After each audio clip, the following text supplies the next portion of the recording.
Halo semuanya, dan selamat datang di Tolpod, Talking in Podcast. Saya Krisna Agustini, selaku host dan moderator di Tolpod episode pertama ini. Oh iya nih, ngomong-ngomong, apa sih Tolpod itu? Tolpod adalah Talking in Podcast, series dari Dinas Media dan Informasi, BMKM Fasilkom Unsri, Kabinet Lentera Karya, tentang hal umum yang sering terjadi di tengah-tengah mahasiswa.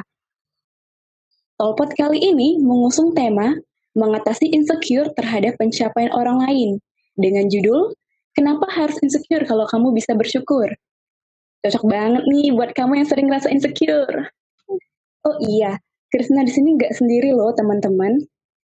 Krisna ditemenin oleh psikolog kita yaitu Kak Lediana Aprianti, SPSI, MPSI. Pasti kalian udah pada nggak sabar kan mau dengerin Krisna dan Kak Lediana ngobrol-ngobrol bareng? Halo Kak Lediana. Hai, Gimana nih Kak kabarnya? alhamdulillah baik. Gimana nih buat Krisna dan juga teman-teman kabarnya hari ini? Alhamdulillah baik juga nih Kak. Oh iya Kak, sesuai dengan yang Krisna bilang tadi tentang insecure, menurut pandangan Kakak sendiri, apa sih insecure itu? Oke, kalau kita merunut dari pengertian istilah insecure ya.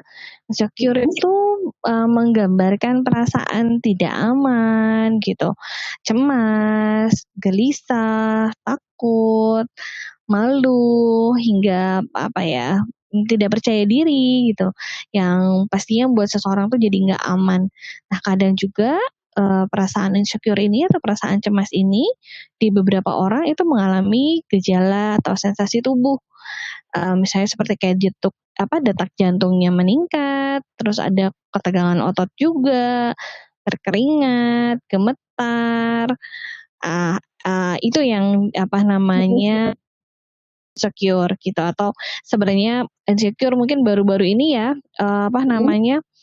istilah insecure ini coming, tapi sebelum itu kita mengenal insecure ini dengan cemas atau kecemasan atau anxiety gitu.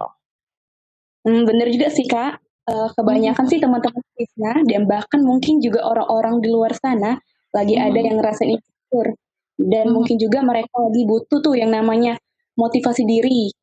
Kalau stop record itu sendiri, menurut Kakak perlu nggak sih?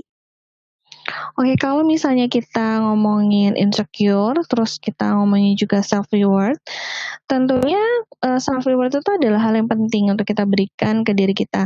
Kenapa nih? Karena setelah kita melakukan sesuatu yang butuh effort, self reward itu seperti hadiah atau imbalan yang kita berikan kepada diri kita atas sebuah pencapaian.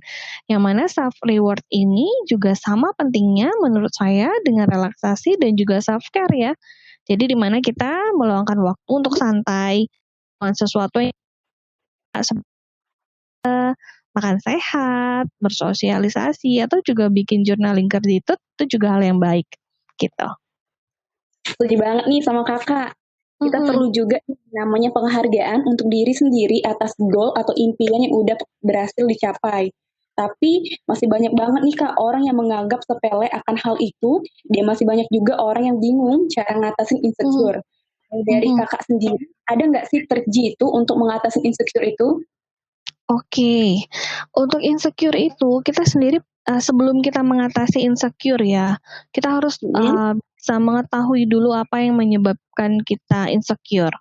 Ataukah ini terjadi karena sebuah peristiwa dalam kehidupan kita, baik peristiwa itu sesuatu yang sudah terjadi lampau atau sesuatu yang terjadinya saat ini. Nah, kemudian kita akan tahu nih apa yang membuat terus bertahan. Biasanya cara berpikir yang terus-menerus memprediksi hal-hal yang buruk. Kalau sudah kayak gitu, pertanyaannya kan apa nih yang harus dilakukan? Kita harus mengelola insecure kita itu. Dengan cara apa? Yang pertama yaitu memahami dan menerima kecemasan itu sendiri sebagai bagian dari perasaan manusia yang sering terjadi. Sebenarnya perasaan insecure ini atau kecemasan ini adalah sesuatu yang lumrah terjadi atau reaksi tubuh dan juga pikiran ketika kita berada dalam situasi yang membuat kita cemas atau membuat kita takut atau sesuatu yang nggak bikin kita nyaman. Sebenarnya itu hal yang lumrah. Nah, tapi insecure ini akan menjadi sesuatu yang tidak lumrah kalau ini membatasi banyak gerak dari pikiran kita. Nah, kemudian kalau tadi kita udah tahu nih penyebabnya, terus kita memahami dan menerima, misalnya kayak gini nih, kamu insecure takut kalau misalnya besok mau ada ujian, terus kamu insecure banget, kamu cemas, aduh ntar besok ujian gimana gitu loh. Nah, mengatasinya itu ya pahamin dulu atau menerima kecemasan, oh iya sih aku cemas karena emang besok mau ujian gitu loh. Nah, tapi cara mengelolanya kayak gimana?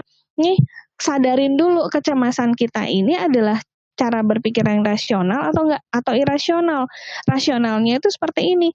Kalau kamu memprediksi, aduh besok ntar kalau misalnya ujian nilai aku jadi jelek nih gitu loh.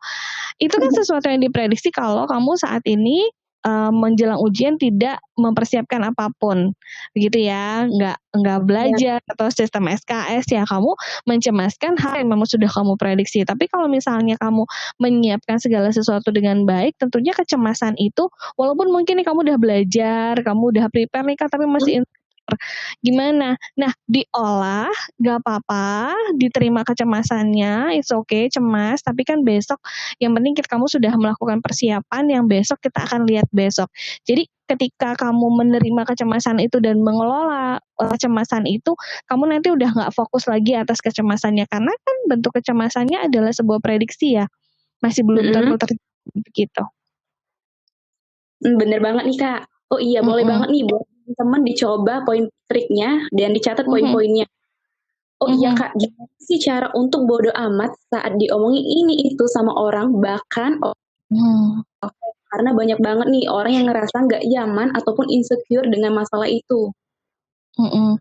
Nah, ini juga ya untuk beberapa teman, mungkin anak-anak muda sekarang banyak banget insecure bermula dari media sosial gitu loh. Karena merasa tidak apa ya, misalnya kayak semua di media sosial bermula dari menampilkan semua yang baik-baik saja atau semua yang bagus-bagus aja.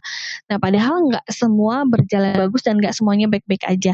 Nah, misalnya nih kita merasa insecure sama diri kita sendiri, berarti diri kita nggak nerima diri kita dong ya, gitu.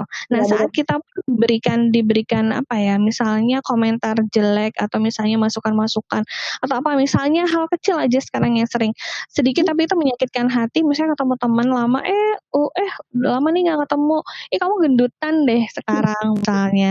Nah, itu udah bikin langsung insecure. Nah, kayak tadi, kamu nggak nerima diri kamu. Kalau tadi di awal udah ngomongin soal self reward. Nah, selain self reward, kamu juga harus self love loh diri kamu gitu. Jadi kamu harus menerima diri kamu apa adanya ya, dengan keadaan yang seperti ini gitu loh, dengan fisik atau mungkin kemampuan kamu yang terbatas. It's okay not to be okay gitu kan. Nah, jadi bukan masalah bodoh amatnya, tapi di situ adalah bagaimana kamu melihat diri kamu dulu yang melihat diri kamu, menghargai dan mencintai diri kamu, sehingga kamu bisa untuk tidak mengizinkan orang lain untuk menyakiti kamu dengan komentar-komentar jahatnya, begitu. Wow, nambah nih teman-teman ilmunya dari Kak Leriana. Next question nih Kak ya. Gimana sih cara untuk selalu berpikir positif saat banyak banget nih pikiran negatif yang menghantui, baik masalah pekerjaan, tugas, bahkan masalah percintaan nih. Nah, iya nih, kalau makanya tadi kan kita sudah ngobrol-ngobrolin soal sekilas mengenai insecure ini, di mana insecure ini akan tetap ada karena dinamikanya adalah pola pikir yang terus memikirkan hal-hal buruk dalam jangka waktu yang panjang. Nah, terus berarti kan udah tahu teman-teman, oh ya berarti nggak caranya harus berpikir positif ya. Karena kalau pikir negatif terus nanti kecemasannya malah lebih akut gitu, lebih sering. Nah, yang harus kita lakukan adalah kita harus berani untuk mengatasi atau memberanikan diri menghadapi sumber ketakutan, sumber kecemasan kita itu. Dan kita harus menemukan bukti nyata atas prediksi. Nah, jadi kan kalau misalnya untuk positive thinking, gimana harus positif Kak, kalau keadaannya aja sering negatif gitu loh. Nah, yang bikin negatif atau positif itu kan pasti ada sebuah peristiwa yang berhubungan maksud saya. Nah, dimulai dari apa untuk positive thinking, yaitu tadi teman-teman harus menerima diri teman masing-masing, setiap orang itu punya kelebihan dan kekurangannya masing-masing. Nah, setelah itu ketika ada ketakutan terhadap sebuah peristiwa, teman-teman harus berani untuk menghadapi sumber ketakutan, terus menemukan bukti nyatanya. Benar nggak sih ketakutan yang aku hadapin ini? Nah, kalau misalnya ketakutan yang dihadapin itu adalah ketakutan yang ditimbulkan karena kita berpikir hal-hal negatif yang bentuknya prediksi, berarti hal itu harus kita stop dong, harus kita kontrol. Oh iya ya, itu bentuknya masih prediksi, berarti bisa iya, bisa tidak terjadinya. Nah, hal-hal yang untuk menemukan bukti nyata itu yang bisa bikin kita konsisten untuk berpikir positif terhadap sebuah kejadian gitu. Boleh kali ya untuk teman-teman dicoba, apalagi buat kamu nih yang sering overthinking sama doinya. Ini kalau misalnya ngomongin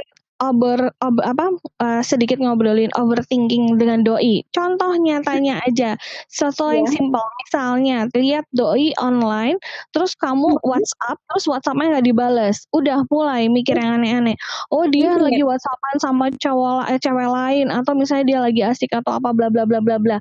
Ayo, coba dirunut dulu, apa benar apa enggak gitu loh itu terjadi. Nah, kalau misalnya itu kan sumber ketakutannya hanya prediksi, padahal mungkin sebenarnya enggak kayak gitu yang terjadi. Benar nggak sih? Gitu. Jadi hadapin sumber ketakutannya dan diperjelas ya, dikasih tahu nih, ini ketakutannya tuh harus dibukti nyatanya, nyata enggak gitu loh. Kalau setiap yang kamu hadapin itu adalah enggak nyata, ketakutan kamu itu adalah sesuatu yang enggak nyata, nah berarti kamu harus menghentikan sendiri negative thinking-nya gitu. Bener-bener banget nih Kak. Wah, udah nggak terasa nih Kak ya, udah pertanyaan terakhir aja buat Kak Lediana. Kenapa sih Kak kebanyakan orang-orang pada overthinking, insecure, dan cemas lalu kebanyakan di waktu malam hari? Oke, ini pertanyaan yang bagus ya. Kenapa nih soal kalau kita orang-orang tuh banyak banget masa cemas di malam hari. Kecemasan itu kan biasanya dipicu oleh sebuah peristiwa, yang mana peristiwa ini pasti terjadinya di siang hari atau pagi hari. Nah, kadang-kadang untuk mengatasi sebuah kecemasan tersendiri kita berlari dari kecemasan atau kita menghindari kecemasan tersebut. Padahal sebenarnya kecemasan itu berarti belum diatasi, betul nggak? Sehingga, nah terkadang ketika di malam hari menjelang mau tidur, nah otak itu secara tidak sadar itu terus-menerus memproses kecemasan yang tadi, yang dialami sepanjang hari, yang ternyata belum kamu selesaikan kecemasannya, belum kamu hadapi kecemasannya, terus otak balikin lagi nih memorinya, nih kamu belum ini nih gitu loh, kamu masih cemas, sehingga kamu kepikiran terus, aduh gimana ya, yang gak jarang kondisi ini akan memicu insom, jadi kamu jadi gak bisa tidur, terus jadi berbagai gangguan tidur ya. Nah, itu yang terjadi. Kita udah coba sekilas bahas kalau kalian merasa insecure, menghadapi kecemasan, hadapi kecemasannya, temukan apa yang menjadi cemas, kemudian temukan fakta nyatanya, apakah kecemasan yang kamu hadapi ini adalah betul ataukah hanya prediksi dari negatif yang pikirkan. Gitu ya, guys. Iya. Oh gitu ya Kak alasannya. Di teman-teman catat nih alasannya dari Kak Lediana. Iya. Udah mau berakhir aja nih teman-teman topik kita kali ini. Padahal serunya nih ngobrol bareng Kak Lediananya. Iya. Berakhirnya topik kita kali ini, boleh nih buat Kak Lediana memberikan closing statement-nya. Oke, untuk teman-teman di luar sana, anak-anak muda Indonesia, notice dari aku adalah it's okay not to be okay ya guys. Let go what you feel. It will pass by the time. Let's go what you cannot control and have faith on good things. Be gentle to yourself. Jadi harus kita hadapin diri kita sendiri gitu. Wow, makasih banyak banget nih untuk Kak Lediana yang telah memberikan pesan positif dan tips-tips menarik tentang insecure. Semoga dengan adanya topik kali ini dapat memberikan pandangan positif bagi para pendengar dan semoga dengan adanya ini dapat menambah wawasan serta selalu bersyukur atas apa yang telah kita miliki. Terima kasih juga buat kalian yang udah dengerin topik episode pertama ini. Sampai jumpa di episode berikutnya. Bye. Bye.